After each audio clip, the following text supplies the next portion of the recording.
It took me way longer than I'd like to admit to finally get good at making title cards that actually feel cinematic and not just like a random thumbnail slapped on top of a clip. But the good news is that I can show you my entire professional process in under 6 minutes, covering everything from where I steal my best inspiration to the exact Premiere moves I use to pull it all together. So the first question everyone asks is where you find ideas for these designs. And I'm not going to give you some artsy answer about the golden ratio or complex rules of composition. The real secret is just Pinterest, because if you search for things like title cards, music video titles, or film typography, you are going to be bombarded with incredible layouts that you can use. Pinterest is honestly my mood board for everything creative, but the trick isn't to copy anything verbatim, it is to remix what you see. There is this concept called the 3% rule, which basically means that true innovation is just tweaking what already exists by a very small amount. You take a vibe you like, change the colors, adjust the spacing, or tweak one single element, and suddenly that design is completely yours. Once I pick a design that looks dope, I save the image, and the next step is definitely finding the right fonts.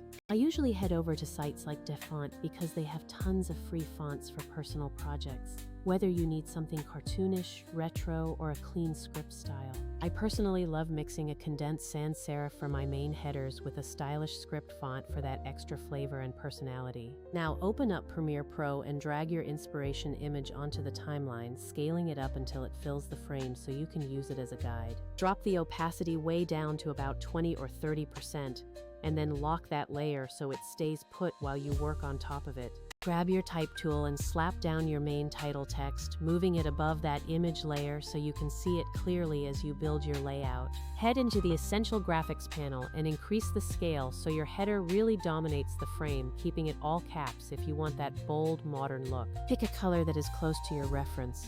Maybe something tannish or warm if you want to capture that gritty cinematic film vibe. Nudge the kerning tighter or looser until it feels perfectly balanced and reads well at just a quick glance.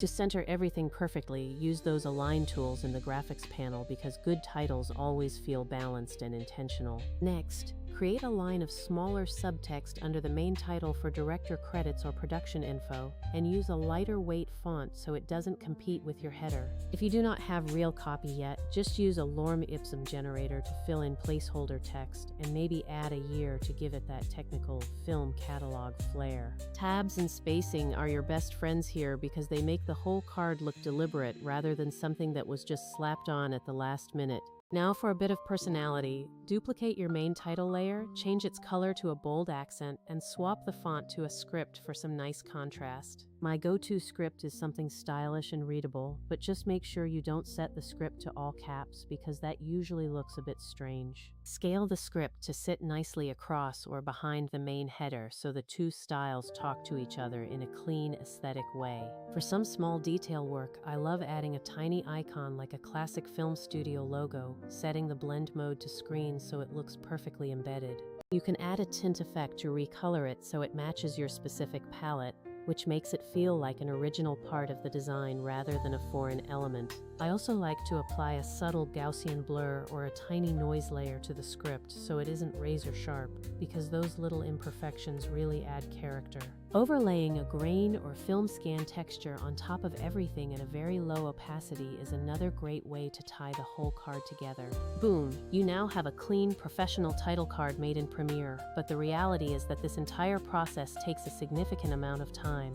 If you are churning out content like music videos, TikToks, or Reels, you need a much faster workflow to keep up with the demand. There are two routes you can take, and the first one is using template packs and plugins that live right inside Premiere to save you from manual layout work. These are great because they help you drag and drop, but they can be somewhat generic, and they definitely do not help you pick which moments in your footage will actually go viral. The second, and honestly better route, is using an AI-first workflow to automatically extract the best clips, which is where Vizard comes in.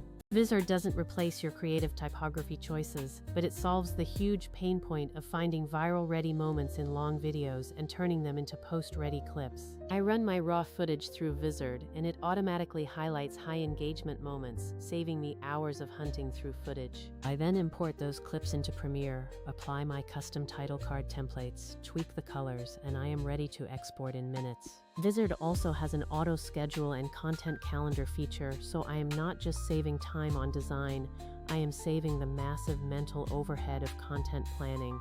Templates and plugins inside Premiere are indispensable for that fine-tuned stylistic control, but they don't do the discovery and distribution work for you. For creators who need volume, using these tools together is absolutely massive because you get beautiful cards and a scalable distribution system. One final pro tip is to make a base title card template that you can reuse for every single project to maintain consistent branding without rethinking your design every time. If you are lazy like me, go grab a free sample template pack online and customize it because many creators offer packs of 50 or more cards you can swap quickly. So there you go, you now have a practical workflow for designing and a realistic path for scaling your content production. If you want that free starter pack I used in this demo, check the link below and try running a batch through Vizard to see how many solid posts it can give you. Choose the few clips that deserve the extra handmade design love, and let the AI handle the heavy lifting for the rest of your channel. Peace, and I hope this helps you get your content out the door faster than ever.